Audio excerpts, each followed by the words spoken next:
Hello, how you doing once again? NERC Compliance Conversation here at TRC. My name is Dwayne Stratford, NERC Compliance Director here.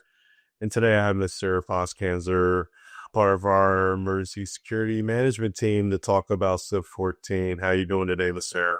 Great, Dwayne. Thanks for having me here on the Compliance Conversations. I'm excited to talk about CIP-014 physical security with you in the audience. So how long you been with TRC? A little over 4 years, Dwayne. My background is in more business continuity and emergency management, working with a lot of different sectors and industries across the country. And since coming to TRC, I've been heavily involved in the security side, helping our clients in the critical infrastructure sectors do assessments for their threat and vulnerabilities, develop security plans, training around all of that. And of course, one of our big emphasis is cross utilities nationwide. Wow, pretty impressive stuff. For sure. Yeah. And on the last couple of videos, I've been talking to Brandon Miller. We talk about a lot in the CIP compliance space. And now that we're talking about CIP-014, physical security evaluations, one of the things that happened, it's kind of like it's interesting that you have the transmission planning folks on the front end of the standard R1, 2, and 3, where they do the calculations, the assessment, they do the studies, they figure out which facilities are tag URID, your NERC medium, or NERC high impact. And then after they do the assessment, they kind of kick it over to the physical security team to do R4, 5, and 6. What are some of the things as it relates to a strategy when you know that that evaluation is coming your way? The facility has been designated or categorized as a NERC medium or high impact facility. What's kind of the strategy that y'all's team puts together to get ready to do the assessment? A great question. And every utility is different. And of course, they all have to abide by the same similar set of guidelines put forth by NERC for their physical security. And so we want to make sure that we're approaching it with an understanding of where that client is kind of in the security spectrum. And whether it's medium or high, we know that their facilities are critical and that they need to have the most up-to-date and functional protections in place. We know that attacks against the grid are rising astronomically, really day after day and year after year. And so we know that not just for regulatory reasons, but we know that clients are taking security very seriously to protect their assets. And so we want to meet them where they're at and give them the best information on both physical attributes, policies, procedures, and kind of practices that they can put in place, whether they have one facility or dozens of facilities, and make sure that our recommendations and solutions are appropriate for each of their substations, control centers, or other critical assets. Okay. And then, once we have a facility in place, whether we build it from scratch or they're doing their periodic reviews down the road, um, what what are some of the controls or what are some of the triggers that some companies potentially might be overlooking as it relates to when something new is about to be introduced to the grid? Like, say you have a NERC medium impact facility, maybe you take something away to where it downgrades, or you have a NERC low out there, something's added and it elevates. What are some of the things that a lot of our clients should be considering as a level of surveillance to trigger?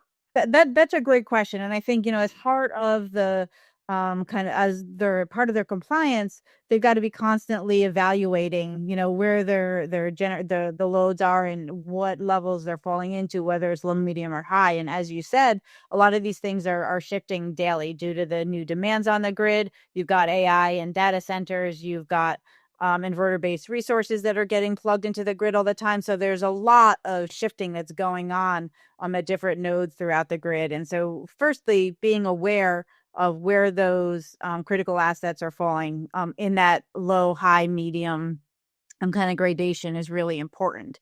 And always staying vigilant, making sure that they know where there is and being prepared on the security front to kind of expand or contract as needed. One of the things that we see is that you might have a certain level of protection in place for a medium or high station, And if it suddenly goes to a low station, you might not want to take those protections away. We know that bad actors will try to test and probe the system.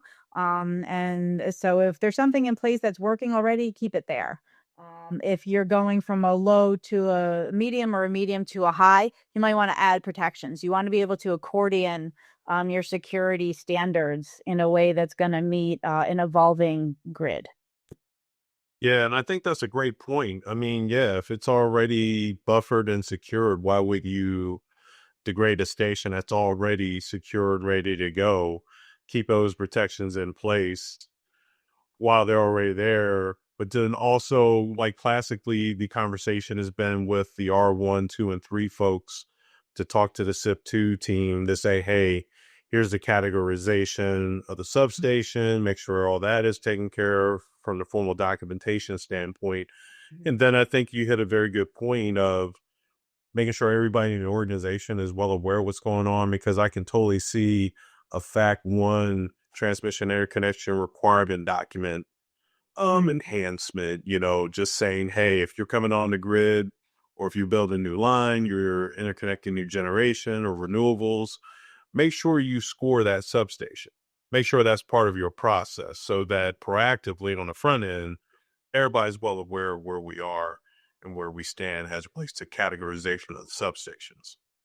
Absolutely. And we've seen, cases where it's not everybody knows if they're sitting at a low, medium, or high, but they know what their job is in terms of security and protecting the site. They know the protocols. They know where they have to use access control. They know where they've got to call in if they're bringing, a vendor in. Like they know the policies and practices. They may not recognize that what level facility they're at. Some of the boots on the ground, and that's okay as long as they're adhering to the policies that are in place to protect those critical assets. Right, right. And then when it comes along with, you got SIP-4, SIP-5, excuse me, you have SIP-5 with electronic security perimeter that has to be in place, badge readers, all that good stuff. And then you have your SIP-6 with physical security plans and the PSP that has to be in place and your visitor control logs and everything like that. As folks evolve and they set up their program, um, have you seen it to where how do they go about their electronic monitoring of the substation? How do they go about tracking the visitor control logs, like people coming in and out, or even people who have unescorted physical access to the substations? How do they go about tracking the comings and goings of folks at the substation?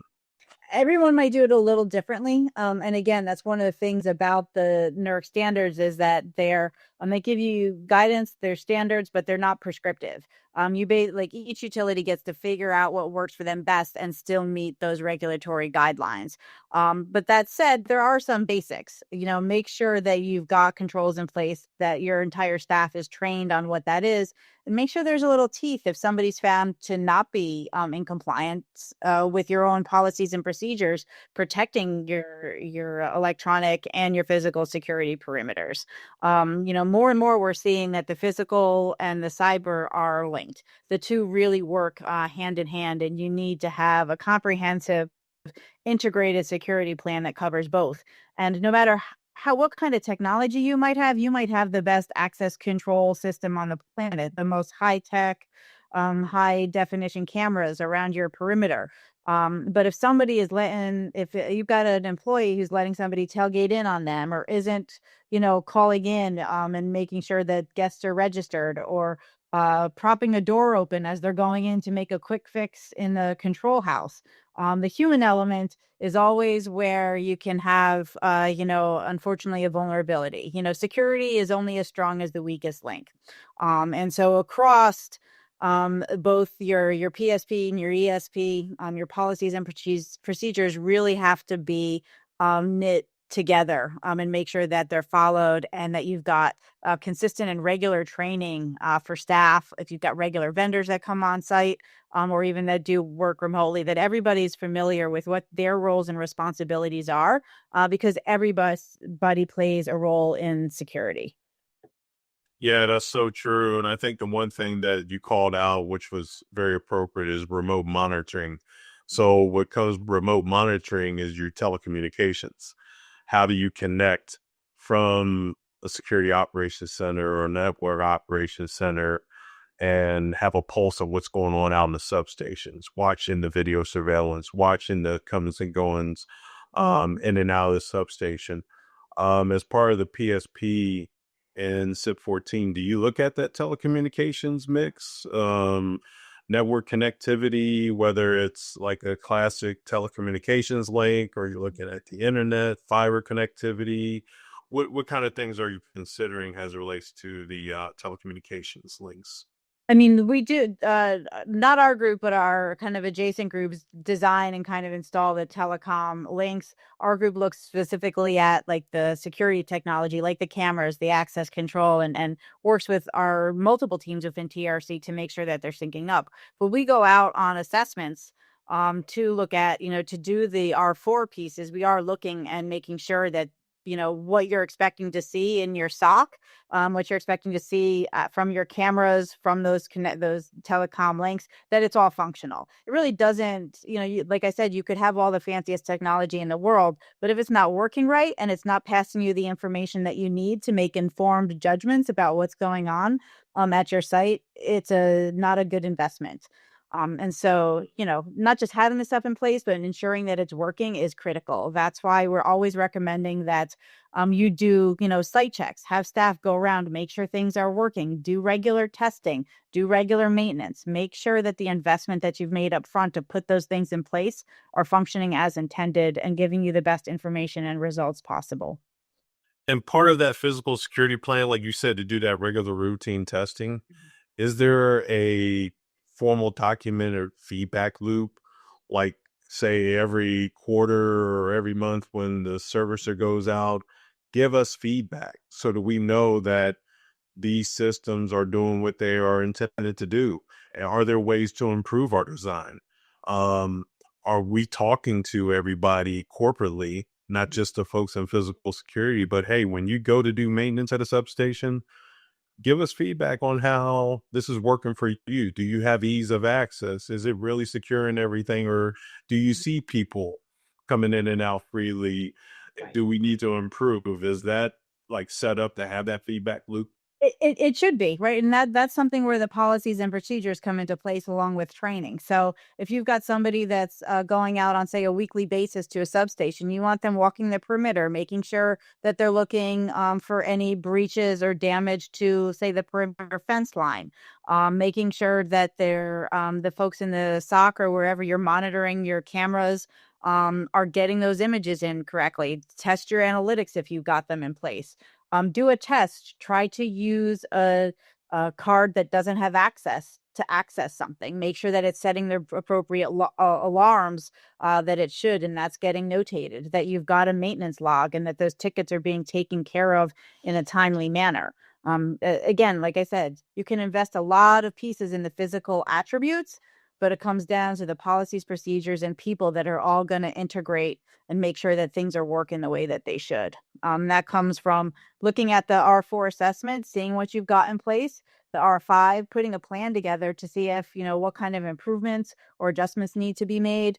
And then, making sure that it happens and doing those checks on a regular and consistent basis. And if you're in a very kind of busy area, like if you've got a substation in an urban area, you might be checking that substation, once or twice a day, doing a perimeter if you've got a lot of traffic around it. If you're in a very rural area, you've got fewer than 5 people every square mile, you're in like a frontier county, once a week or once every couple weeks might be enough. You can also always coordinate with your local law enforcement to make sure that your facility is on one of their regular routine routes so that they can just keep an eye on things and let you know if there's a suspicious car parked in the driveway or things of that nature.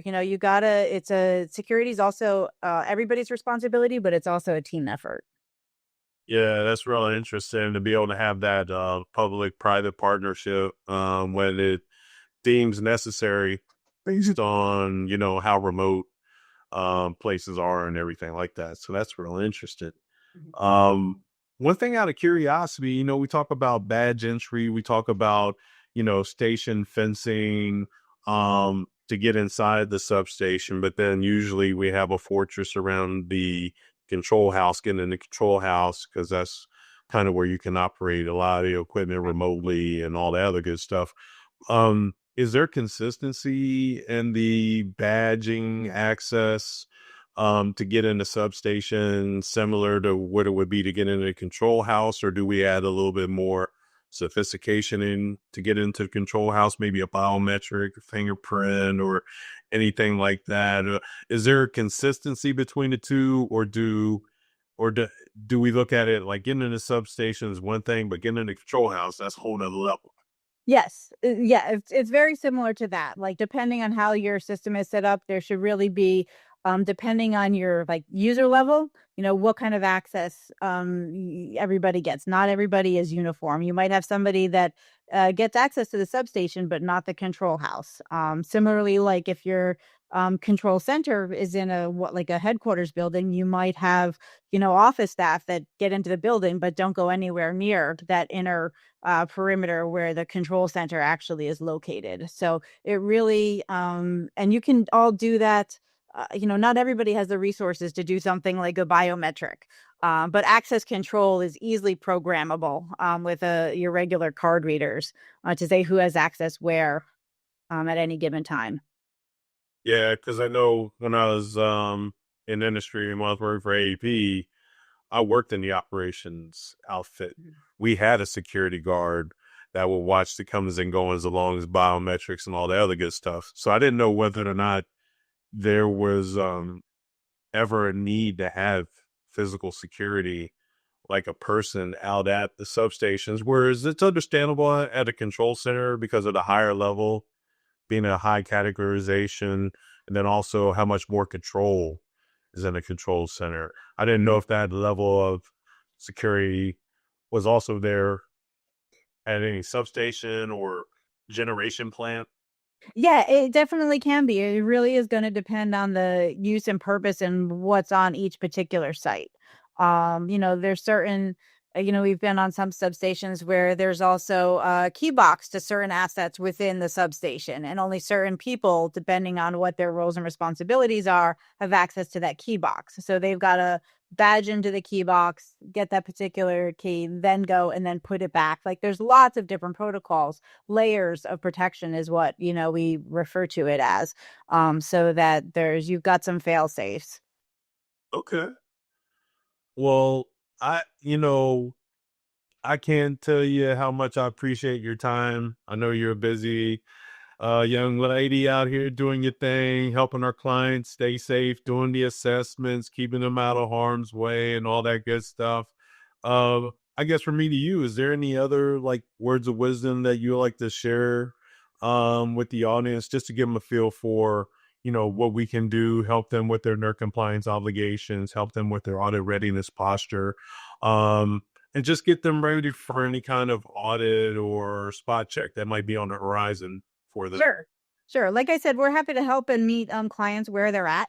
Like I said, we do a lot of R4s, R5s. We also have a large enough team to help do the R6. A lot of times, a utility's done their R4 and R5, and they just need that independent verification of the R4 and the R5 with, for the R6. We also do a lot of security design, and this is something that we see happen all the time. You might have an older station that's just getting put into a mid or a high level because of some of those changes we talked about earlier. And it's hard to retrofit a station, but we can help with design recommendations, different alternative solutions to meet those security guidelines. If you are building a new substation and need help on, selecting the ideal site, there's certain things about elevation, topography, those sorts of things that play into the security posture of a particular site. And we're happy to talk with clients about that as well. A lot of times you design a substation with an operational framework in mind first, and security comes second. It can really save time and money if you put security right in the mix up front, and get those design and other considerations built in right at the front end. Well, that sounds outstanding. Everybody's for saving money and doing it right the first time, right? It's exactly. Measure twice, cut once. I Exactly. got you. Same thing goes with NERC security. Exactly. Well, again, I can't thank you enough for your time. And we definitely look forward to checking back in with you folks on our next NERC Compliance Conversations. Thanks for your attendance. Appreciate you. Thanks so much, Joy, and thanks everyone. All right.